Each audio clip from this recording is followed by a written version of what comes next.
saveur divine.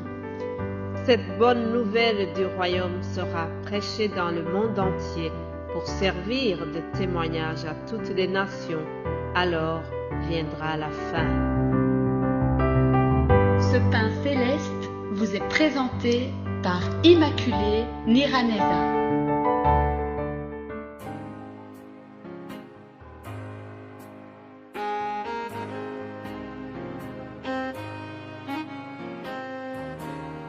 Je vous salue très chers amis qui écoutent l'émission Saveur divine. Que la paix de notre Seigneur soit dans vos cœurs. J'espère que vous allez bien. Je bénis l'Éternel pour vous et pour moi-même.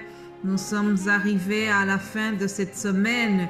Aujourd'hui, nous sommes vendredi et j'espère que tout ce que nous avons partagé depuis lundi vous a béni. En tout cas, de mon côté, je suis édifiée à chaque fois que je médite la parole pour vous la partager. Moi-même, je suis vraiment nourrie par cette parole. Alors, je souhaite que ça soit vraiment la même chose pour vous. Vous savez que toute la semaine, nous avons parlé de la puissance et de la foi. Aujourd'hui, nous allons voir un homme qui a manifesté vraiment une foi exceptionnelle. Une foi qui a étonné Jésus-Christ. Cet homme, nous le voyons dans Luc 7. Mais avant de lire ce passage, je vous propose de lire un psaume 40 au verset 5. Il est écrit « Heureux l'homme qui place en l'Éternel sa confiance et qui ne se tourne pas vers les hautains et les menteurs. » Le centurion romain que nous allons voir est un homme heureux. C'est un homme qui a placé sa confiance en Jésus-Christ. Il avait entendu parler de ce Jésus-Christ. Il a mis sa confiance en lui et il savait qu'il pouvait faire vraiment des miracles. Alors, lisons Luc 7 à partir du verset 2. Un centenier avait un serviteur auquel il était très attaché et qui était malade sur le point de mourir. Ayant entendu parler de Jésus, il lui envoya quelques anciens des Juifs pour le prier de venir guérir son serviteur. Ils arrivèrent auprès de Jésus et lui adressèrent d'instantes supplications, disant « Il mérite que tu lui accordes cela, car il aime notre nation et c'est lui qui a bâti notre synagogue. » Jésus étant allé avec eux, n'étant guère éloigné de la maison, quand le centenier envoya des amis pour lui dire « Seigneur, ne prends pas tant de peine, car je ne suis pas digne que tu entres sous mon toit. C'est aussi pour cela que je ne me suis pas cru digne d'aller en personne vers toi. Mais dis un mot et mon serviteur sera guéri.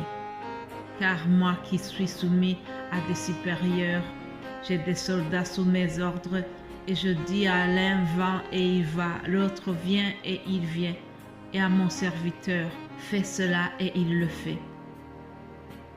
Lorsque Jésus entendit ces paroles, il admira le centenier et se tourna vers la foule qui le suivait. Il dit « Je vous le dis, même en Israël, je n'ai pas trouvé une aussi grande foi. » De retour à la maison, les gens envoyés par le centenier trouvèrent guéri le serviteur qui était malade. Amen. Recevez la parole de Dieu. Chers amis, nous venons de lire un long message, un long passage qui nous parle de la foi de ce centenier. Vraiment, nous allons faire une courte étude biblique sur ce passage pour souligner quelques notions importantes que nous trouvons dans ce passage. Premièrement, ce monsieur, c'est un haut dignitaire dans l'armée, c'est quelqu'un qui est très haut placé au niveau de la société, mais il n'est pas vraiment hautain. Il est humble, très humble, et il a la compassion. La Bible parle de son serviteur, mais ça c'est un mot très gentil. C'est plutôt son esclave. Dans le contexte de l'époque, des gens qui sont très riches comme ça avaient des esclaves. En fait, il parle de son esclave qui était malade. Retenez qu'un esclave avait le statut très bas. En général, un esclave qui est malade, qui n'est plus rentable, un esclave, en fait, à son époque, il était considéré comme seulement de la main-d'œuvre. S'il ne sait pas travailler, il n'a plus de valeur. Pour beaucoup de maîtres, en tout cas, c'était comme ça. Cependant, ce centenier n'est pas comme ça. Lui, il aime son esclave. Alors, il va demander à Jésus de venir le guérir.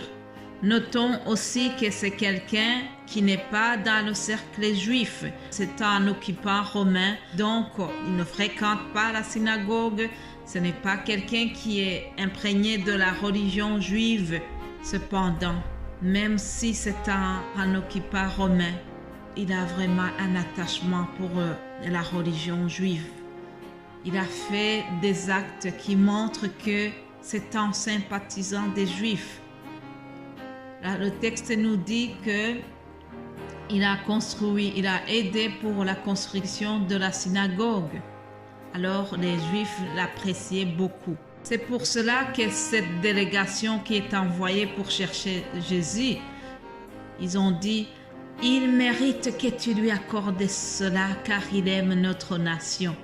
C'est lui qui a bâti notre synagogue. Là, je reprends le verset 5. Il mérite. Vous voyez, ces gens pensaient qu'il mérite et pourtant lui, parce que c'est quelqu'un de très humble, il ne mérite pas. Il sent qu'il ne mérite pas de rencontrer Jésus physiquement. Il sent qu'il n'est pas digne que Jésus rentre dans sa maison. En effet, il connaît très bien la tradition juive. Il sait bien que lorsque un juif de haut placé, surtout comme celui-là, s'il entre chez un non-juif, c'est un païen, donc ça le rend impur. Donc ce centenier romain voulait éviter cette humiliation à Jésus-Christ. Il connaissait bien la tradition juive. Alors c'est pour ça qu'il va dire à Jésus, « Je ne suis pas digne que tu entres sous mon toit. » Ah, chers amis, quelle humilité! Il a reconnu qu'il n'est pas digne. Nous aussi, nous n'étions pas dignes, mais Jésus-Christ est venu mourir pour nous. Alléluia! Il est très intéressant de souligner cela. Ce monsieur, malgré son rang social, il ne se prenait pas la tête. Il se sentait indigne de rencontrer Jésus-Christ. Ah, cependant, il savait bien que Jésus a une autorité spéciale.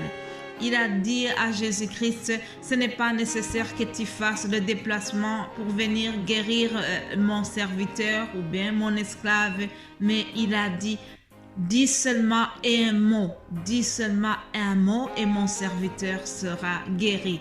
Autrement dit, il avait la révélation de la puissance de Jésus-Christ. Il savait très bien que Jésus-Christ, c'est la parole. Au commencement était la parole et cette parole était Dieu. Lui, il a bien compris que Jésus-Christ est Dieu. Il a bien compris que Jésus-Christ est le Messie qui était promis. Même s'il n'est pas vraiment dans la synagogue, mais il a beaucoup de connaissances sur Jésus-Christ. Alors, il reconnaît l'autorité de Jésus et il lui dit, dis seulement un mot et mon serviteur sera guéri. Et le passage vient de nous dire qu'à partir du moment où Jésus a entendu ces paroles, quand Jésus a remarqué la foi qui animait ce monsieur, il admira le centenier, alléluia, et il se tourna vers la foule et leur dit, même en Israël, je n'ai jamais trouvé une aussi grande foi, alléluia. Et la suite nous dit que le serviteur a été guéri. Jésus n'a pas dû aller lui imposer les mains, mais Jésus s'est basé sur la foi du centenier. Alléluia, une foi si grande. le centenier avait compris qui était Jésus-Christ. Est-ce que toi qui viens d'écouter ce message, est-ce que tu as une réelle révélation de Jésus-Christ? Je souhaite vraiment que tu comprennes qui il est et que tu le cherches de tout ton cœur. Si tu as foi en Jésus-Christ, il te fera selon ta foi, comme il l'a fait pour le centenier. Alors, je termine ici et je vous souhaite d'avoir un très bon week-end et nous allons nous retrouver lundi par la grâce de Dieu. Soyez bénis au nom de Jésus-Christ. Amen.